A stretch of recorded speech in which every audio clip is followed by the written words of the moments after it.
So ayan, good morning mga ka-PJ. Yan, medyo maaga tayo lumabas ngayon, kaya lang hindi ganun kaganda yung biyahe natin. Wala pa yata akong 1,000 eh. Puro sige lang. Katulad ng sinasabi nila, hindi araw-araw Pasko. Okay? So okay lang yun. Malay mo, mamaya makabawi din tayo. Magsunod-sunod yung pasahero natin dahil nga Biyernes naman ngayon eh. Ngayong araw ay Biyernes, no? March 14, 2025, no? Ay, sana makabawi tayo ngayong araw. Tingin ko maraming pasahero ngayon dahil sweldo ngayon dahil nga 14, no? Sana makabawi tayo mamaya, no? Chill lang tayo ngayon. At kumain na muna ako dito sa Cubao sa aking isang suki, no? Nag-almusal na muna ako para dire-diretso na yung biyahe natin. Nantay lang natin mag alas 6. So yun nga, alas 6:12 na. Pero maya maya online na tayo dahil pasok na yan sa incentive 6 to 10. Tapos panghapon 4 to 8. Okay? Kumusta yung biyahe nyo kahapon? Ako nga pala ay hindi nakabiyahe kahapon dahil nga may mga inasikaso tayo. So may ginawa tayo sa bahay. Ano naman eh, lagi na lang tayo nandito sa kalye.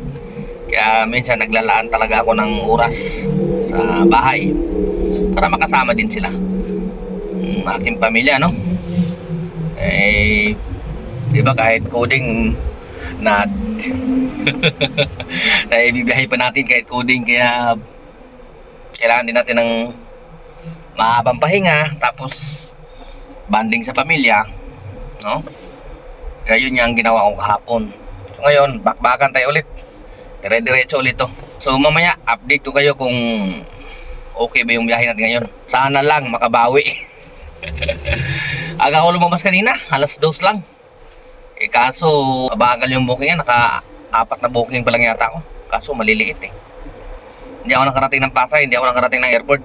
Dito lang, Caloocan, tapos dun sa SM North, tapos Novaliches. Tapos balik ulit dito sa ganun lang.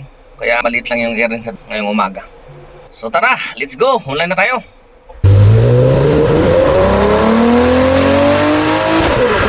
So ang oras natin ay alas 6:12 na, no? At nako, naka 800 pa lang tayo. Malungkot. Pero okay lang yan. Ganun talaga eh. Hindi naman araw-araw daw Pasko eh. Naka-4 na bookings pa lang tayo. At yung aking guys, malaki-laki pa yung hahabulin natin. Ayun, no? Yung KGR natin 445 ang kailangan. Ang dami pala. Ayun, no? 445, ayun, no? Naka 197 pa lang tayo. Diyos ko. Bukas 15 na. Naku po. Wala pa tayo sa kalahati. Kailangan makbakan natin yan, guys. Kailangan makabawi tayo. Kaya tara na. Ano pang hinihintay natin? Simulan na natin ang pag-online para makabawi tayo sa mga kailangan bakbakin natin to. Hindi po pwedeng hindi natin makuha yan. Online na tayo. Tara, may pumasok agad. Pasok.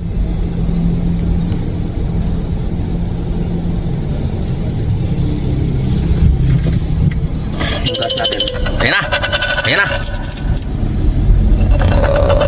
Milagrosa. Malapit lang. 135 lang. Yan, o. 135. Ito na, I'm on my way. Milagrosa Street papuntang lang. Uy, Mariki naman. Okay, sige. Marami-rami pa naman yung ating gas.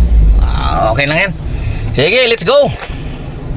So ayan, ang oras natin ay alas 12:53 at naka 3,249 na tayo mga ka-PJ at 14 na bookings. Tingnan naman natin yung ating incentive kung ano ang nangyari. Okay, out of 11 nakapito tayo. So ibig sabihin yan 4 na lang mamayang hapon. Malaki na ang pag-asa nito na makuha natin yan dahil 4 na lang eh.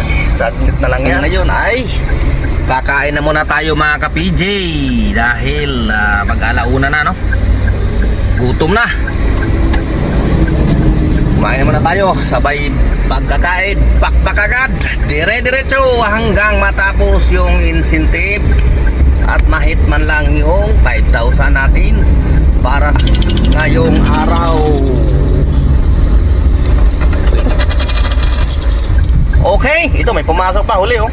Tirahin muna natin to papuntang Santa Ana lang. So ayan, at dito na tayo magtatapos mga ka-PJ. Ang oras natin ay alas 8:31, no? At ang earnings natin ngayon ay 5,423 at 24 bookings, no? At ang good news pa dyan, nakuha din natin yung incentive na 400. Ayan, no? Naka 12 tayo, 11 lang naman yung kailangan. Alright, ating KGR mga ka-PJ ay naka 270 na tayo. So malapit na tayo sa kalahati. Okay lang yan, kaya pa yan. Banatan natin yan bukas hanggang linggo. Banatan natin yan. Okay. So ayan, ano mga ka-PJ, buti na lang nakabawi tayo ngayong hapon, ano?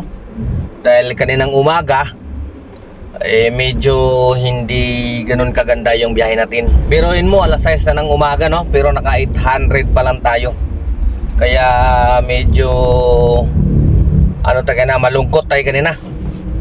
Pero siyempre malakas ang tiwala natin na kakayanin. Kasi alam naman natin na Biyernes ngayon, sweldo yan siyempre. Kaya yan, marami pang pasahero yan hanggang mamayang alas 12. Napakaraming pasahero yan dahil nga yung iba dyan, gigimik yan, ano? Gimmick time, kumbaga, di ba? Kaya yung mga magbibiyahe dyan hanggang alas 12, habol pa yung iba dyan. Okay? So, yun nga. At kailangan natin magpahinga. Dahil bukas, agahan ulit natin. Hahabulin natin yung mga pauwi naman. Yung mga tropa natin ngayon na nagbibiyahe pa lang, ihahatid nila yung mga gigimik. Tayo naman mamaya, kasi sila patulog pa lang sila, tayo pabiyahe pa lang, tayo naman yung maghahatid ng mga galing sa gimikan. Yung mga lasing, ingat lang tayo doon sa mga sobrang lasing na, yung halos sumusuka na, di ba? Nako, imbis na kumita tayo, di ba? Baka malugi pa tayo pag nasukaan tayo niyan. Magpapakarwas pa tayo, o kaya magpa-detailing pa pagka sobrang dami, no? Sa mga nagbibiyahe pa, mag-iingat po tayo. Medyo iwasan na natin yung paghatid sa mga liblib na lugar, yung mga alanganing lugar. Huwag kalimutan magdasal kasi yun naman yung ating sandata. Wala naman tayong ibang panlaban kundi dasal lang talaga. Saka samahan na rin natin ng ingat. Okay? So maging alisto lang. Yun na naman ang ano dyan eh. Maging alisto, maging mapapagmatsyag. Dapat malakas yung ano natin, yung pakiramdam, di ba? Basta ingat lang tayo. Maraming salamat ulit sa inyong panonood, sa inyong pagsubaybay. Kapidyo nyo, temporary signing off. Adios.